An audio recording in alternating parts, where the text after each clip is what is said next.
Pentecôte, la signification est presque apparue avec le nombre des chiffres. Pentecôte, ça veut dire 50 jours. La fête de la Pentecôte vient en lieu et place de la fête du Shavuot, qui est une fête juive. Bien sûr, notre calendrier est quand même pas mal inscrit sur ce calendrier juif.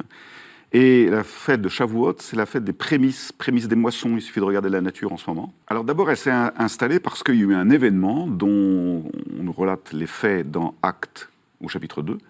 Un événement qui est le don de l'Esprit Saint. Et alors ça a été quelque chose évidemment de tellement important pour l'Église que c'est devenu sans aucun débat, à la différence de la fête de Noël, où le calendrier a bougé. Là, la fête de la Pentecôte s'est imposée à cause de cet événement extraordinaire qui est arrivé le jour de la Pentecôte, au groupe des 12 qui étaient rassemblés dans la chambre haute et à qui l'Esprit Saint a été donné. Le jour de la Pentecôte, Saint Pierre se met à parler et tout le monde l'entend dans sa propre langue.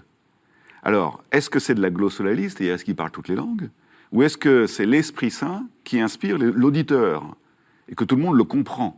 Parce que l'Esprit Saint agit non seulement sur celui qui prêche, mais aussi sur celui qui écoute. Le début de l'Église, c'est parce que les apôtres vont être envoyés et ils vont partir pour prêcher.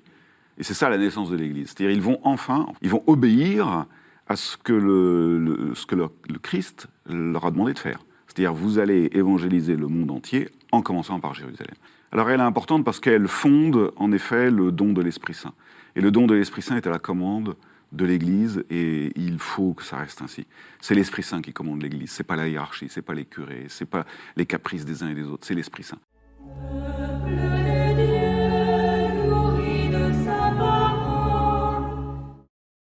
Jésus nous a dit « Soyez parfaits comme votre Père Céleste est parfait ». Pas facile, même impossible.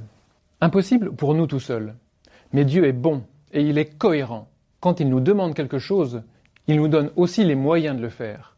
Et parmi ces moyens, il y a les dons du Saint-Esprit. Le Christ était habité par l'Esprit Saint en plénitude. 8 siècles avant lui, le prophète Isaïe avait annoncé à son sujet « Sur lui reposera l'Esprit du Seigneur ». Et en même temps, il avait donné une liste de 7 mots qui expriment différentes facettes de l'action de l'Esprit Saint. Et Jésus a répandu son Esprit Saint dans nos cœurs. Depuis longtemps, des théologiens s'efforcent de comprendre ce que sont ces dons et leur rôle dans notre vie.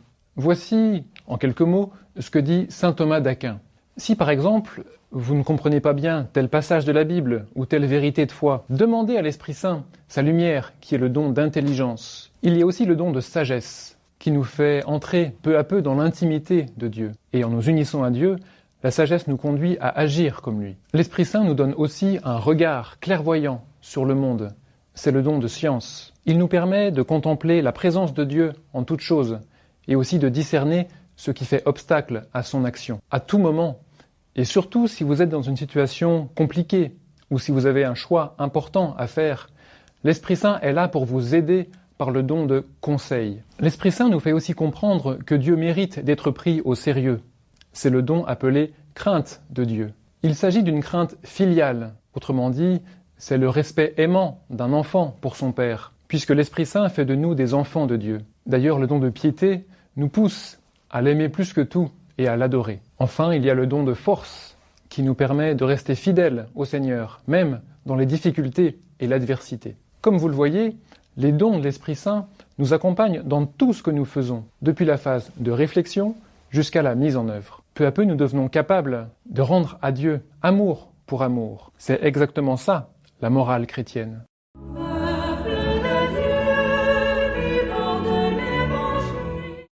Ce que nous souhaitons pour tous les paroissiens de Monteux et Altin de Palu, pour tous ceux et celles qui entourent notre communauté paroissiale, pour cette fête de Pentecôte que nous allons célébrer, c'est vraiment une vie nouvelle dans l'esprit.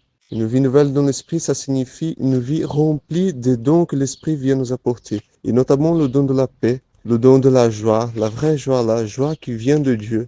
Une vie pleine du plus grand don que l'Esprit Saint peut nous donner, c'est le don de l'amour. Un amour toujours grandissant, un amour pour Dieu, un amour pour nos prochains, un amour pour nous-mêmes, pour notre vie, pour tout ce que le Seigneur nous donne dans cette vie. Que Dieu vous bénisse et que l'Esprit Saint vous conduise toujours droit, sur le droit chemin vers le ciel.